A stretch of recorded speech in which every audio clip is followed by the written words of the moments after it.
Okay, good day everyone. So today we'll be discussing about advancements in the propulsion system. Okay, so let's go. Maritime innovation and engineering.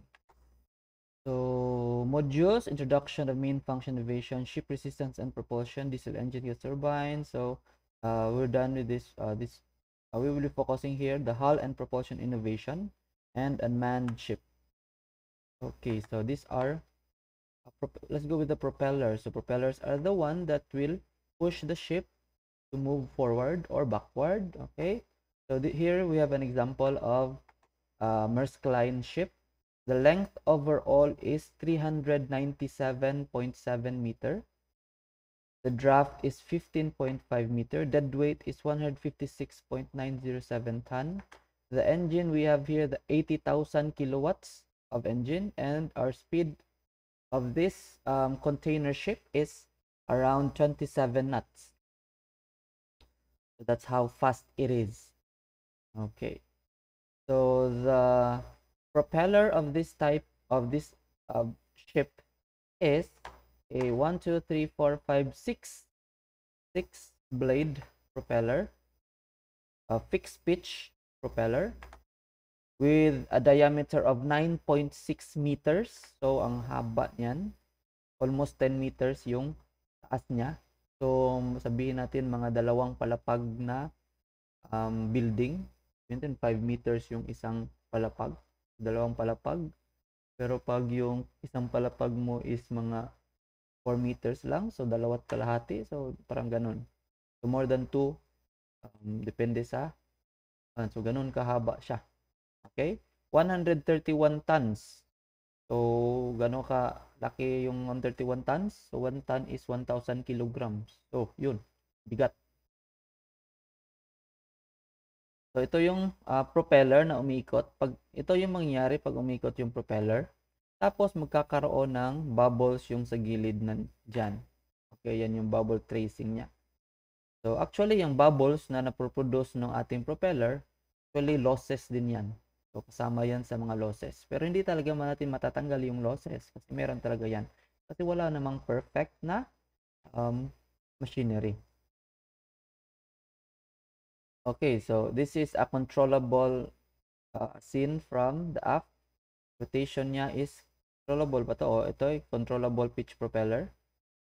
Yan. Kita natin na umiikot itong kanyang blades. Pwede niyang ikutin.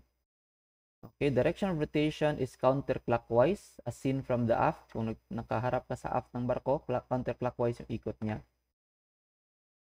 And then, sa isang ikot niya, nakaka-move siya sa barko mo. So, yan yung distance ng move niya. Ang tawag dyan is the pitch. Yan. As discussed on our previous part 1 ng ating discussion na ito. This is the pressure side. Ito yung side na itutulak niya yung dagat. And then, the suction side which is dito higupin niya yung dagat. Ito yung diameter height. Diameter niya. Isang ikot niyan is the pitch. Almost 70% of the radius lang yung nakukuha natin. Ibig sabihin, itong sobra dito is parang losses na niya. So, minus the losses, ito yung pitch mo. Yan. So, we have here a fixed pitch propeller. While a controllable pitch propeller is pwede mong baguhin yung pitch nitong blades niya. Pwede mo gawing 0. Pag 0, na straight yan, yung tayo niya, 0. Pag 0, walang movement yung barko. Pag ganito naman, patulak siya. Depende sa ikot niya kung counterclockwise. So, kung clockwise, siguro, pag clockwise, patulak siya.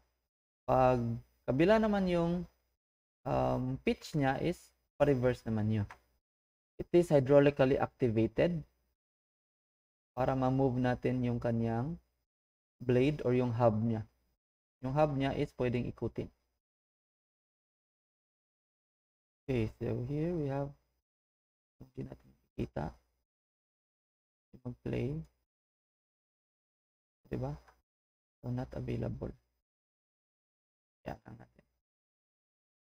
So, propeller efficiency. Efficiency depends on the speed of advance, current velocity,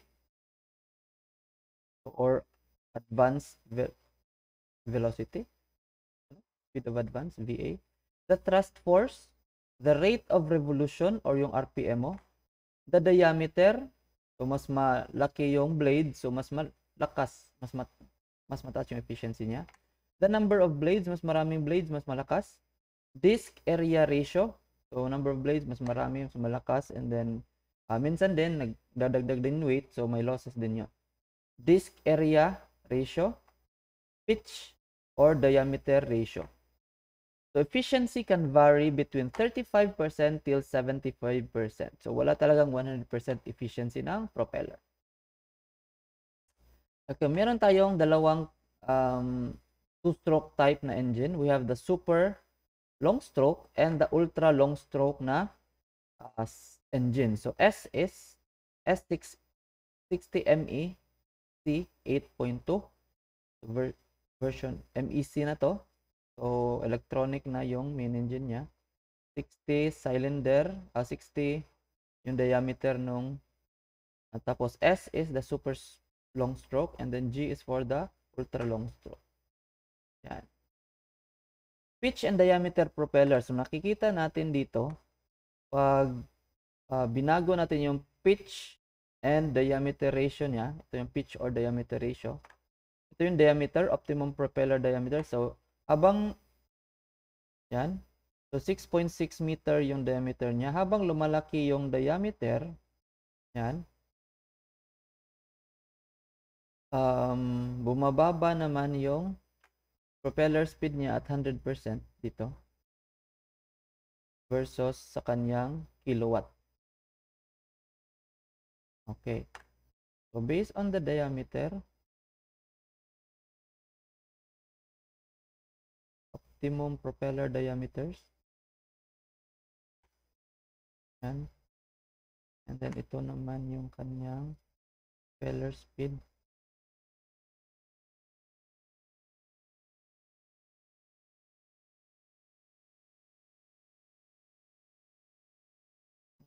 Saan sabi ito? Pitch or diameter ratio, 1.95. Yan.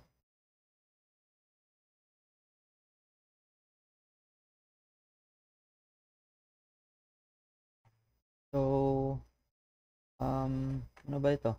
So, makikita natin dito, ito yung parang, ito yung parang tinitingnan nila pag kumukuha sila ng propeller. So, for example, kung yung kilowatt ng engine mo is around 8,800, sabihin natin 8,825, so yan. So, yung 8,825 na kilowatt ng shaft power ng engine mo, yung required na diameter ng propeller mo is at 100%, around dito yung pinaka-optimum mo na diameter ng pitch and diameter ng propeller mo. So, around mga magkano kaya ito? Mga 7.2, sabihin natin dyan. 7.2 yung dapat diameter ng propeller mo pag nandito yung kilowatt mo. Pag nandito naman yung kilowatt mo, yung pinaka-optimum na diameter na dapat gamitin mo siguro is dito. So, 6.6 meter. Yan. So, parang ganun yung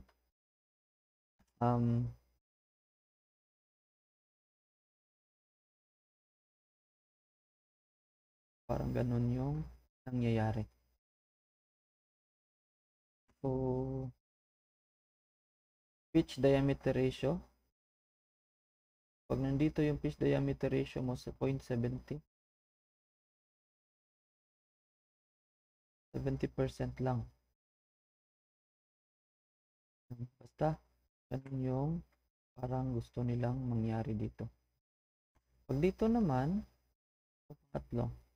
We have 8,900 kilowatt na shaft power. Yung optimum diameter mo is around dito. Yan. And tapos yung propeller speed mo is around dito, mga 90. Optimum na propeller speed mo is around mga ganito, 91 siguro yan. Sabihin natin mga 91, 92, 91. So yan. Pag dito naman yung mga 8,800 plus, yung optimum diameter mo is around nandito, 7.2, mga 7, tapos mga ganun, 7.15 siguro, mga ganun. Tapos, yung propeller speed mo dapat is mga around 100. So, ganun. So, yan. Next, efficiency and improvement. So, potential fuel savings of 4 to 7%, depende sa makina mo. So, kung engine mo is around, mga ganito, G80 MEC 9.28 cylinder yan, engine. So, yung mga optimum na revolution mo per minute, ito is around mga 72 revolution per minute. Yan. Tapos, at ilan yung power nito?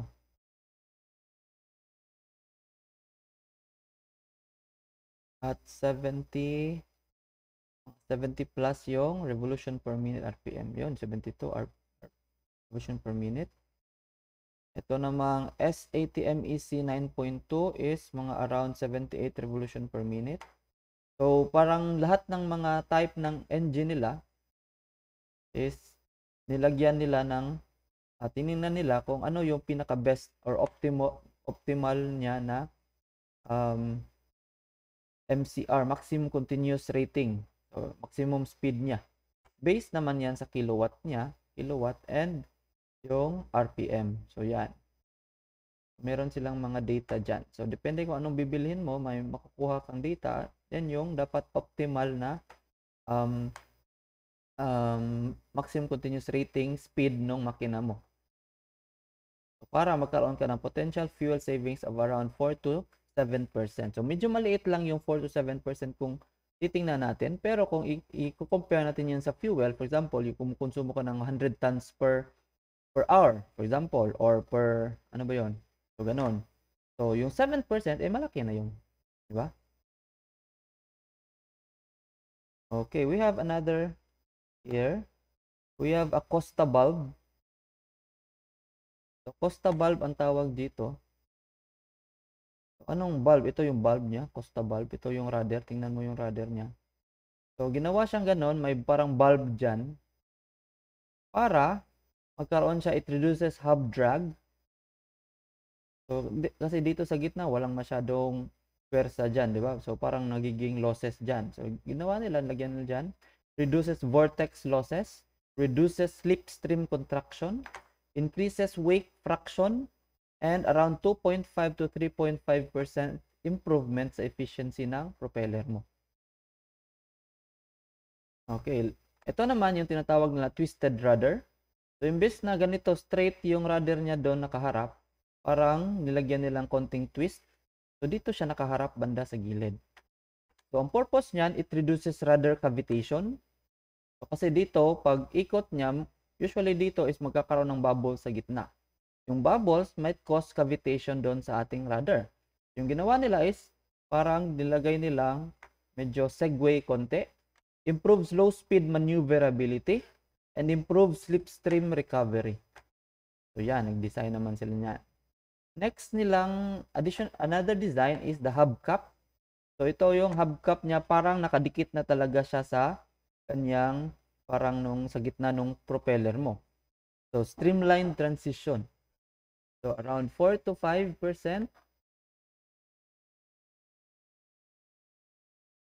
Okay, so that is the hubcap. So ang mangyayari dito, imbes na magkakaroon tayo ng parang mga bubbles sa gitna ng dyan, nangyayari is wala na tayong mga bubbles dyan, so mas less na yung losses mo. So diretso na dyan yung flow ng tubig. So yan, may video ba? Yan, ito yung lagay sila ng rudder dyan. It's connected to your steering gear. Tapos nilagyan nila ng propeller, yan. Tapos nilagay nila yung hubcap. Yan. And then tinesting, syempre, bago nila ginawa yan, nilagay sa mga barko, syempre, tinesting nila yan sa kanilang simulation. So, ito yung ginagawa ng mga marine engineering na major in shipbuilding or naval architecture. Yan. So, gumagawa sila ng kahit anong mga bagay-bagay na baka makatulong na mag-increase yung efficiency ng barko. So, dati, pag walang hubcap, nandito meron tayong mga losses dyan sa gitna. Yan. Pero pag nilagyan mo na, so nawawala na yung losses sa gitna. Konti na lang yung bubbles na nakikreate sa gitna. Okay? So, yan yung hubcap. Yung disadvantage lang siguro niya pag lumiko ka kasi meron ka ng konting parang kuan dyan. Diba? May bubbles na naman yan. Pero pag straight lang siya, okay, maganda yung movement niya. Yan, pag medyo malaki na yung may losses na rin dito. Yun lang yung disadvantage. So, depende na lang kung ano yung mas mataas ba yung advantage mo kaysa sa disadvantage mo. So, ito yung testing site nila. Tinitingnan nila, kinakalculate ng computer, ano yung mga bubbles, mga losses, mga efficiency, gano'ng kataas yung efficiency yan. So, ang disadvantage lang niya is pag lumiko. Kasi mayroon siyang parang losses dito banda. So, parang ganun. Mas malaki yung liko niya, mas marami yung possible losses. Pero, so far, maganda naman siguro. Hindi siguro yan. So, pag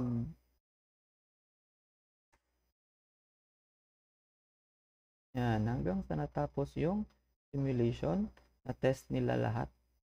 And then, nakuha nila yung data na kailangan nila. Okay. Another one, we have here the Capel principle. Ito yung, ano yung principle nito? Ito yung kinuha mula sa eroplano. Ito yung eroplano mo. Tapos, yung pinakadulo ng kanyang parang wing niya, nung wing talaga, hindi parang wing. Yung dulo ng wing ng eroplano is kinerve nila ng parang pangganyan. So, what is the purpose? Ano kaya yung purpose niyan? And then, yung principle na yan is ginawa din nila or ginamit din nila sa propeller. So, ito yung nangyari. Yung Capel propeller, the pressure on both sides near the tip will therefore equalize and efficiency of the tip region will decrease. So, pag straight yung propeller mo, yung dulo niya, ang nangyayari dito, nagkakaroon tayo ng bubbles. Di ba? Pero, pag niliko mo yan, nagkakaroon dyan ng curvature, mas lumiliit yung mga bubbles. So, mas maliit yung bubbles niya.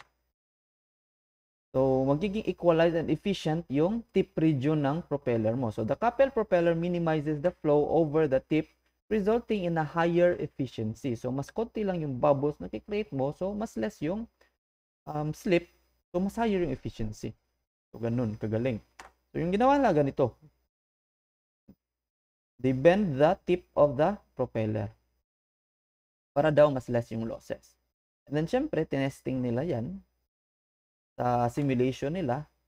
And then, through simulation, ito yung nangyari. Mas konti na lang yung nagke-create na mga bubbles sa or losses doon sa gilid ng pag-ikot ng propeller mo. Okay, so dito may losses tayo dyan. Itong sa tip. Dito may losses din dyan. Sa likod ng, so ganun. Tinitingnan nila lahat yan. Next, we'll go with the contra-rotating propellers. So, dati yung mga conventional propellers, pag ikot ng propeller mo, nagkakaroon tayo ng ikot dyan. So, parang ito yung pitch mo. Yun to yung ikot. Diba? So, magkakaroon tayo ng, ang tawag doon, vortex effect. Diba? Pero, pag nilagyan mo yan ng contra-rotating propellers, ito is parang kabaliktaran nung ito, pag ikot niya, magka-create tayo ng vortex, and then pagbangga niya dito sa pangalawang propeller mo, which is reverse yung ikot, so makita natin may arrow dyan, ay same lang pala yung ikot niya. Ito yung main shaft is ganun yung ikot, pero itong pangalawa, propeller mo is pag ganito yung ikot. So pag ganito yung ikot mo, magkakaroon tayo ng vortex dyan, and then ika-counter niya yung pangalawang propeller mo, and then yung mangyayari sa vortex mo is magiging straight line siya. So, ibig sabihin na mas maganda yung takbo ng dagat, mas malakas yung tulak ng dagat, di ba? So this is the contra-rotating propeller effect for 10% better propulsion efficiency. So mas gaganda daw yung efficiency ng propeller mo by around 10%. So grabe yung mga ginagawa nila. So makikita natin sa likod ng propeller, o sa likod ng barko, pag yung conventional propeller gamit mo, maraming mga parang ganito yung movement ng dagat. So maraming bubbles, maraming movement. So parang sabihin natin parang turbulent yung nangyayaring flow, 'di ba? So turbulent flow. Pero pag may contra rotating propeller ka, yung nangyayari sa barko sa likod niya is parang nagiging kalmado yung flow at nagiging medyo laminar na, 'di ba? So pag laminar yung flow, mas less yung turbulence niya, mas less yung losses niya. So ganun yung ginawa nila. So magaling din itong ideyang ito. Okay? So this is an example of a counter-rotating propellers or contra-rotating propellers. So pag ikot niyan, iba din yung ikot ng kabila. And then nilagyan nila dito ng hubcap. Okay. So paano nangyari yung counter-rotating propellers mo? Ito yung motor mo. Sa gitna is meron tayong bevel diyan, bevel gears. So ikot yung nasa gitna. 'Di ba? While yung kabila naman is naka-bevel sa kanya, iikot din yung gear shaft niya. Pag ikot ng gear shaft niya, ito yung pangalawang propeller shaft mo, ikot yung parang mas malaking tubo dyan, pa-reverse din yung ikot ng isang propeller. So ito yung counter-rotating mo, ito yung main rotating mo. Yung nakakonekta yung gitna. Yan. So ganyan nila ginawa yung counter-rotating propeller. So grabe yung ginawa nila. Okay, so example sa baba, ito yung contra-rotating propeller mo. Ito yung main propeller mo. Yung gitna niyan is naka-shaft yan papunta dito. So yung shaft in shaft kasi dalawang shaft to di ba? Yung shaft ng isa at yung shaft ng pangalawa. So shaft in shaft yan. Thrust bearing mo, ito yung motor mo nagda-drive doon sa propeller mo. So hindi siya engine driven, motor driven tong example nila. Okay? So yan. So nandito, saan kaya ito nakalagay? Ito yung tube shaft mo. Ito yung gear shaft mo. So usual, nandito yan sa gear shaft. Ito yung gear shaft siguro niya. Ito yung motor mo. Ito yung gear shaft. So ganyan. Ito thrust bearing na to. So wala nang gear dyan. Maybe nandito yung kanyang gear shafting para makapag-counter rotate yung propeller mo. So ganun. Galing. Another ginawa nila is nagkaroon pa sila ng additional na naman, hindi na contra-rotating. Ito na yung tawag nila dito is counter-rotating to. So meron tayo ditong umiikot, meron din tayong azipad dito, azipad thruster na umiikot. So pag ikot ng azipad thruster mo, ikutan niya dito, tapos ika-counter-rotate niya yung flow ng dagat. So grabe na naman, iba na naman to. So itong isang propeller niya is naka-controllable pitch propeller yan. Yung isa naman dito is naka-fixed pitch yung kanyang azipad. So ganun. Grabe na naman yung ginawa nila. Parang mababaliw na tayo nito. Next. Ito naman yung azipad propulsion mo. Tatlo dito sa kanilang barko is tatlo. Ang kagandahan ng azipad propulsion is kaya mong i-rotate yung propeller mo 360 degrees. So mas better yung maneuverability niya. So nandito na rin, naka-built-in na rin sa kanya yung kanyang rudder. And then sa loob nito is meron diyang tunnel na pwede nating i-inspect yung ating motor sa loob ng ating azipad propulsion. So usually ito is electric motor yan, driven by electricity. High voltage. Okay. Next, we have here a tandem azipad. So kahit ano na lang iniisip nila para lang gumanda yung quality ng barko or ng propulsion mo. Ito yung tandem azipad. Pag ikot nito, ikot din yung kabila. Okay? So tandem siya talaga. Ikot yung dalawa. So maybe, di ko alam ilan yung efficiency na may dagdag niya. Ito naman yung green vane wheel. Yun, ano naman, bago na naman. Okay, so ito yung propeller. Saan kaya yung propeller dito? Ito yung turbine portion, ito yung propeller portion mo. And then meron ka ditong another wheel. Titingnan natin paano siya nangyari. O yun. Ano namang ginawa niya? So una, dadaan yung dagat dito sa unang propeller mo, itong blue. Pagdaan ng propeller dyan sa blue is, siyempre, yung vortex yung ikot ng tubig. Pero pag bumangga siya dito sa pangalawang sa green vein niya, magiging straight na yung flow niya. So ganito. So makikita natin parang straight yung flow ng ating green vein, while yung iba, yung dito is paslant.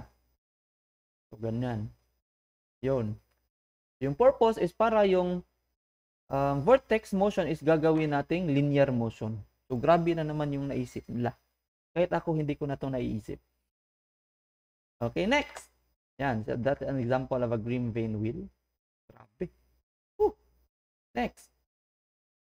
So siguro yung umikot lang dito siguro is yung main propeller. Parang baka ito is naka-fix. 'Di ba? Parang. Tapos walang rudder. Yung rudder mo, hindi ko alam saan banda yung rudder. Okay, next we have here the propeller boss cap fins. So usual sa mga propeller is nagiging losses yung gitna. Yung ginawa nila, nilagyan na naman nila ito ng fin sa gitna para kahit sa gitna, meron pa ring vortex na nangyayari. So hindi lang yung blades dito sa labas yung nagke-create ng vortex ng dagat, pati yung gitna. Grabe na talaga. Try yung ilagay ito sa electric fan nyo, baka lalong mas lumakas yung electric fan nyo. So, through testing, ganito yung nangyari. May vortex sa labas, may vortex din sa loob. Yun. Sabi. Yung tawag dyan is the propeller boss cap fins. May bossing na talaga dito. Yan. Pangalawa nilang ginawa, another nilang ginawa, ang rami na nilang ginawa, di ba? So, another nilang ginawa is nagkaroon ng pre-swirl stator. So, alam natin yung dagat dito is pa-straight pa lang hanggang sa bumangga dyan sa blades mo, di ba? Pero yung dito is ginawa nila is bago bumangga sa blades, ginawa na nila agad ng konting vortex. So ganito yung mangyayari. Yan. So konting vortex na dyan para pagdating ng propeller, so parang naka-curve na siya banda bago dumaan ng propeller. So yung propeller is mas i-vortex pa niya. So yung iba naman is nilagyan pa nila ng bracket yung kanilang pre-swirl stator. Ito yung stator, pre-swirl. Naka-angle na siya. Bago pa lang makadaan yung tubig papunta sa propeller mo, naka-angle na siya agad. Diba? And then, yung iba is ginawa lang Mewis duct. So, parang may ducting dyan. Tapos, may bracket. So, para maka-hold sa kanya. Yan. May duct dito para yung tubig is pasok talaga, papunta talaga ng ating propeller. Ito yung propeller shaft mo. Diyan nakalagay yung propeller. And then, yung fins niya is naka-customize. Naka-angle na siya. So, pagpasok ng dagat, angle na siya. Tapos, i-vortex pa ng propeller. So, mas madali na lang i-vortex ng propeller kasi parang naka-guided na yung seawater papuntang propeller mo. Yan. Grabe yung ginawa nila, pre. So, pagpasok ng dagat, may pre-swirl na dyan. Tapos, may duct pa. Ibig sabihin, guided na yung dagat, papasok talaga yung dagat papunta ng propeller mo. Tapos may boost na yan kasi para siyang ejector na type, di ba? Tapos ikutin pa ng propeller mo, so mas malakas yung tulak ng seawater. Grabe. Amazing. So tinesting nila yan. Wala tayong video pala. So yan yung tinesting nila. Mula dito papasok yung dagat, and then pagbangga nung sa pre-swirl, papasok dyan sa loob ng ducting niya. So yun, pagpasok dyan parang naipit yung dagat, pero incompressible naman yung dagat. So parang lang, sabihin lang natin. So parang napupunta yung dagat papunta doon, and nagkakaroon siya ng parang Bernoulli's principle na nagkakaroon siya ng parang nozzle type dyan, para siyang ejector. Tapos paglabas niya dyan, mas malakas yung tulak, yung flow ng dagat papunta sa propeller mo, tapos iikutin pa ng propeller, so mas maganda yung buga ng dagat. So galing. Yun yan yung Mewis duct. Ngayon yung Mewis duct, in-improve na naman nila. Nilagyan pa nila ng outer fins. Ano ba to? Talaga? Ano ba talaga, kuya? So nilagyan pa ng outer fins, tapos tinesting nila ilan kaya yung efficiency niyan. So, yung Mewis duct na yan is nilagay nila sa isa sa pinakamalaking mga container vessels. So ito yung nilagay nila, Mewis Duct, energy saving Mewis Duct, nilagay nila sa Hamburg Sud na container ship, Santa Cruz. Yan. And then based on their computation, nagkaroon sila na sa Hamburg Sud 7,090 TEU. Yun. Ano yung TEU? Tons ba yun? So baka ito yung power delivery niya around 18,000 kilowatts at 40% MCR, maximum continuous rating, 40% pa lang yan. So yung nangyayari, nagkakaroon sila ng 3.8% power reduction. Tapos yung RPM reduction mo 2.2%. So kahit nabawasan mo yung RPM mo at yung power mo, yung speed mo is bumilis ka pa rin. So around 0.28 kilonewtons faster ka pa rin kahit na nagbawas ka na ng power, nagbawas ka na ng rotation ng RPM. So ganun kaganda yung bigayan. Ito Ghost Project. So hindi pala. Ganun kaganda yung energy saving na nangyayari pag ginamitan mo daw ng Mewis Duct. So grabe. So mas bumilis pa kahit binawasan mo na. Pero maganon. So yun yung nag-increase talaga yung efficiency. Okay? So yun yung ginawa nila sa Mewis Duct. Okay? So yun. Okay? So na-absorb na ba lahat? Yun na ba yung information? So magdagdag tayo. Hindi na, yung next topic is not about propeller na. So, pero yung purpose pa rin is to increase the efficiency of our ayaw mag-play. Ano bang ginawa nila? So ito yung ginawa nila. Yung barko kasi nilagyan nila ng bulbous bow. Dati, yung barko pag walang bulbous bow, yung nangyari is nagkakaroon siya ng waveform, di ba? So yung waveform pagdaan doon sa likod is parang losses din yun kasi hindi parang turbulent yung flow ng dagat. So yung ginawa nila, para i-counter yung turbulent flow na yun, nilagyan nila ng parang bulbous bow sa harap. Okay? So pag angat nung wave ng dagat, ika-counter naman nung ito yung wave ng dagat pag bumangga sa barko. Ito naman yung wave ng dagat pag may bulbous bow. Tapos nagko-combine yung dalawa. Pag bangga sa barko, wave, and then bangga din siya sa bulbous bow, nagkakaroon ng straight line. So wala nang wave dito banda. So mas laminar na yung flow niya. Mas maganda na yung flow ng dagat papunta doon sa propeller mo. So mas less na yung losses. So yun yung purpose ng bulbous bow. And then for maneuverability, mas madaling lumiko din. Yan.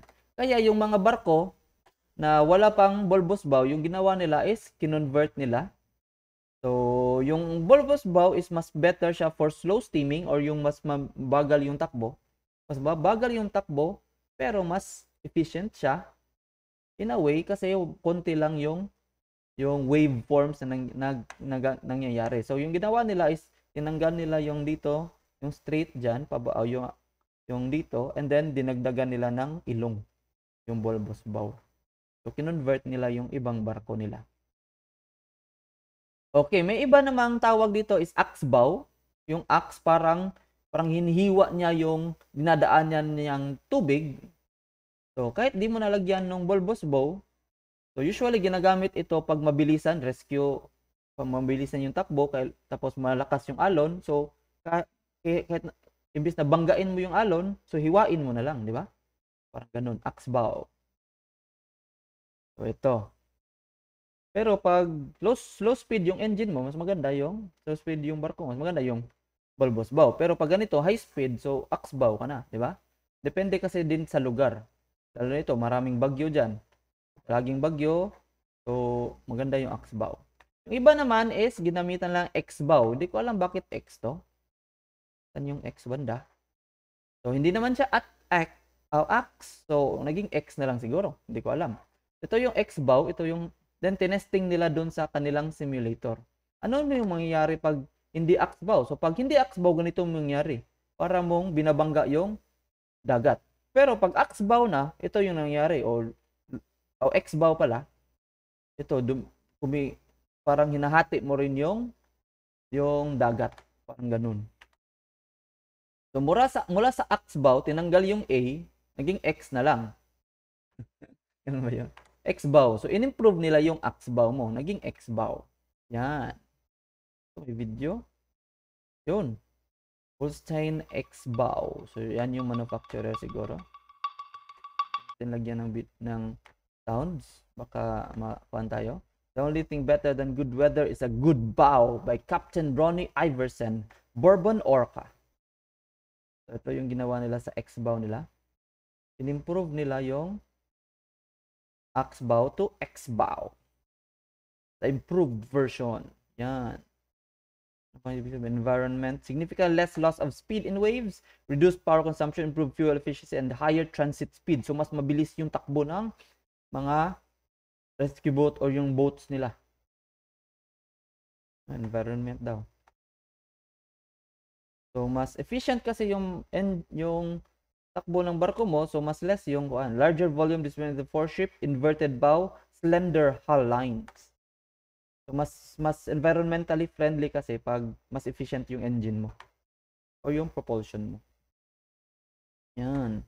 Safety, soft entry in waves, safer workplace due to extended hull, low acceleration levels, and less spray. So, yan. Grabe yung mga navigation, ano mo tawag to? Ship building or ship architecture, navigational architecture ba yan? Yan. Fast-forward yan natin. So, ginawa na nila ito sa mga barko. Comfort limits slamming and bow impact, reduce vibration, time of rest efficient increase, safer, and yan. Safer and more comfortable workplace for the crew. Yun pala yun. So, hindi ka nagsusuka, di ba? Mas less ang suka.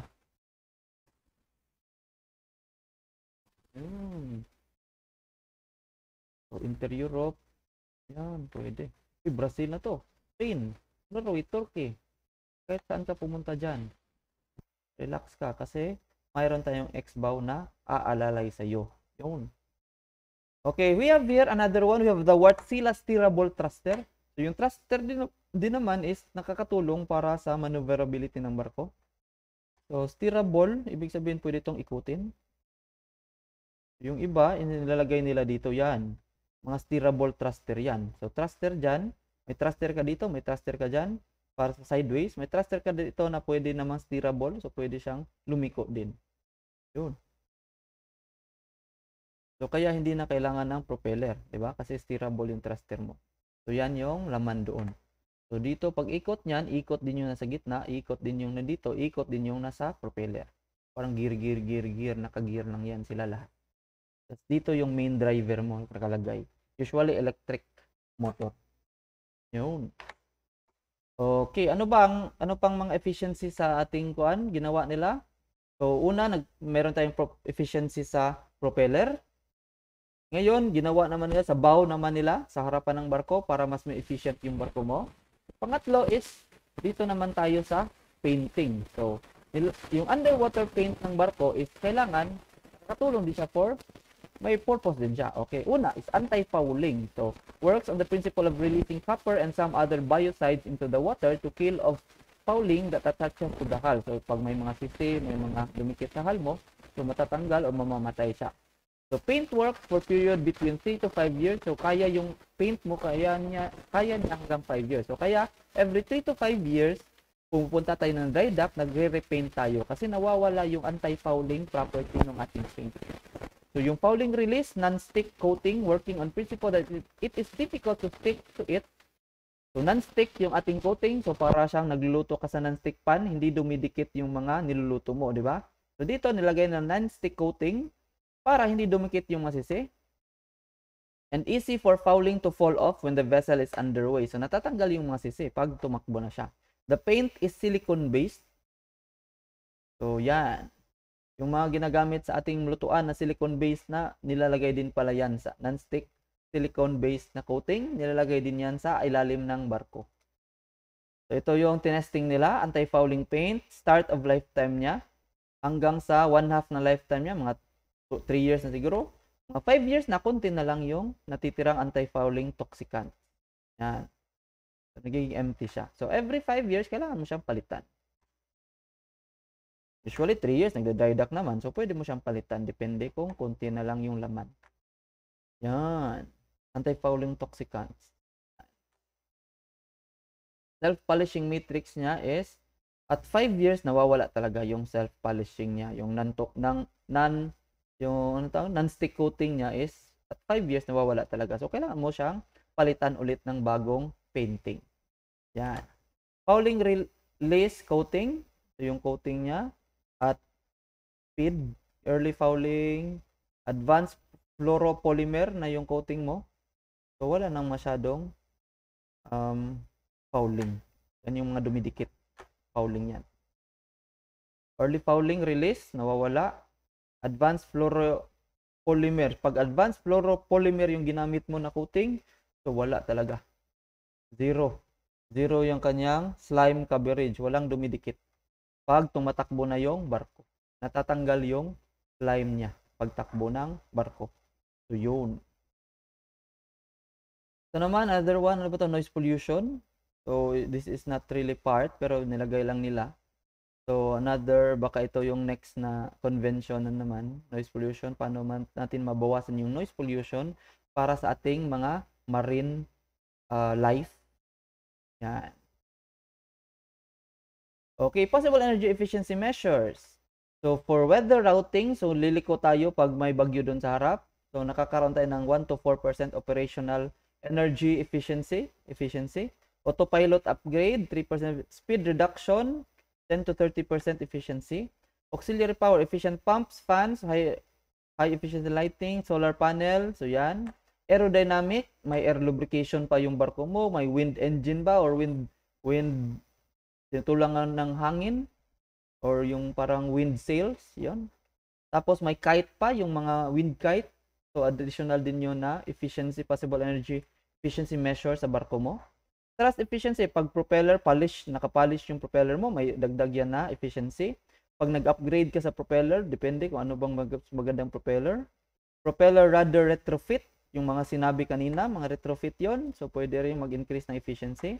Yung sa engine mo, yung may waste heat recovery ka, may economizer ka, yun, additional efficiency yun. Engine controls, engine common rail, engine speed derating, pag magbawas ka ng speed, meron ka ring nadagdag na efficiency doon.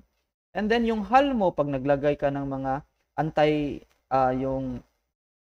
yung coatings mo, so malinis, pag malinis yung hull mo, may dagdag na efficiency yan.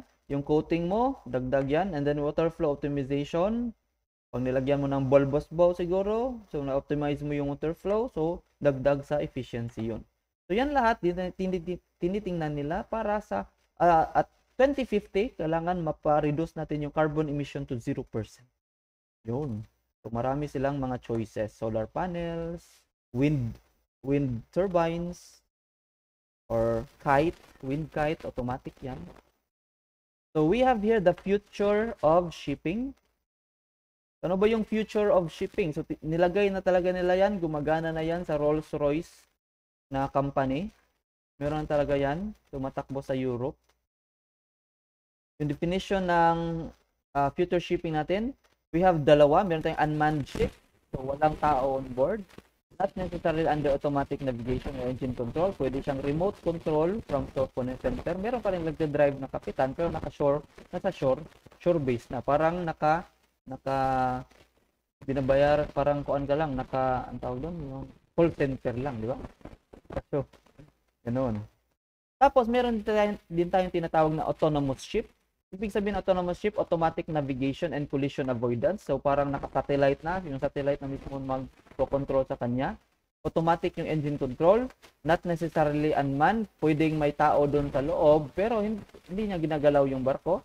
In case lang na pag may gustong ipalinis, kasi may mga CCTV naman doon, uy, linisan mo doon, o pwede mo linisan, or may nangyari yun, reset mo to, okay, pwede mong i-reset. Then house maintenance and repair crew. So pwede matulog doon yung mga maintenance crew or repair crew. Pero wala na siyang wala ng kapitan, wala ng mga engineers, wala ng mga kapitan, wala ng mga deck siguro na, or yung maintenance lang.